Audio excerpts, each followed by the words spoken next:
European electricity bills are now 4 to 5 times more expensive than those in China. How does the U.S. come back from this, or is it GG? There has to be a strong, liberal, democratic answer to Trump, and winning the election is the start of the battle. It's not even close to being the end. It's not the midpoint.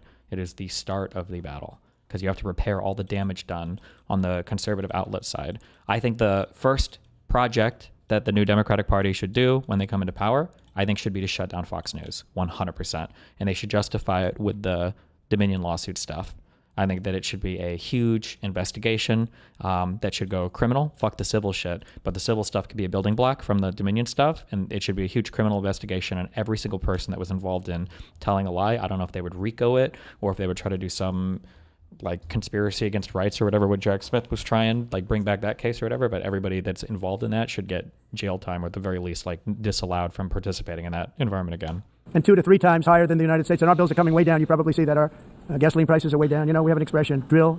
Nós reduzimos os custos de energia porque nós What the fuck? Como expressão, vamos fazer tudo isso, reduzir os custos de energia, e os custos diminuíram nos Estados Unidos. Common to see one. Por exemplo, se você olhar Electric costs. nos países. And then the second thing, 50 Supreme Court judges, all Democrats for life. I really would be excited about, and I think it would be so cool to expand the Supreme Court.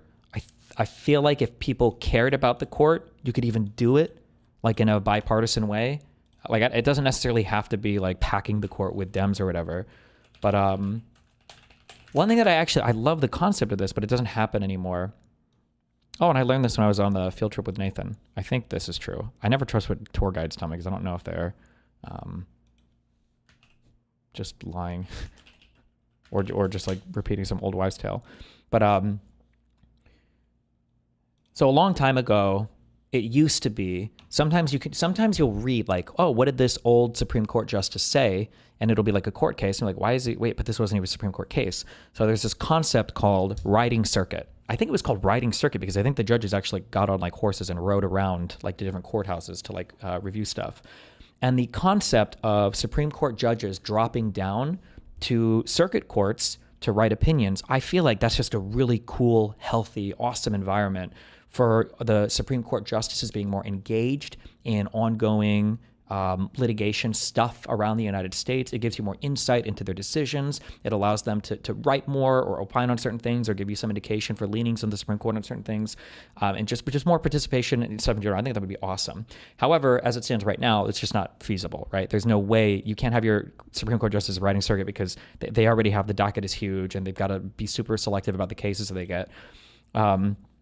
I think the idea of having like 2 or 3 Supreme Court justices per circuit, that would be a big expansion of the court.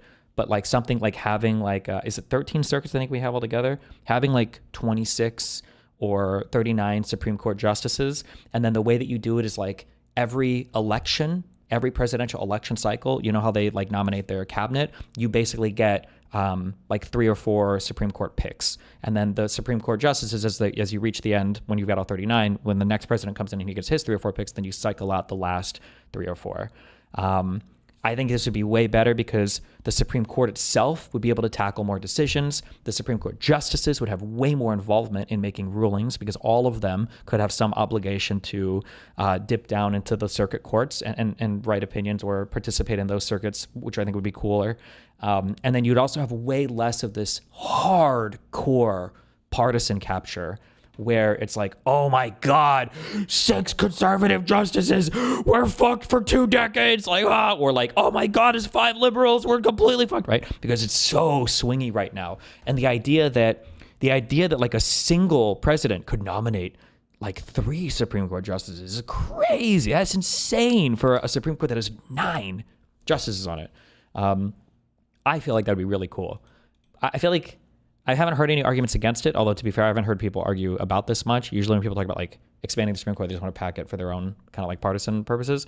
But yeah, I feel like this would be a really cool way to expand the court and just everything about it would just be so much better, I think. Like they could deal with more cases. It would just be, I think it would be cooler in every way.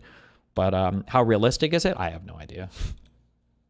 Oh, and it would make it fair because every time you get a president, like that's what the American people want, and then it's reflected in the Supreme Court nomination. I think that works fine, yeah. Really, fatura de 1,300 heat-related deaths. nós não Related, so mas nós nos Estados Unidos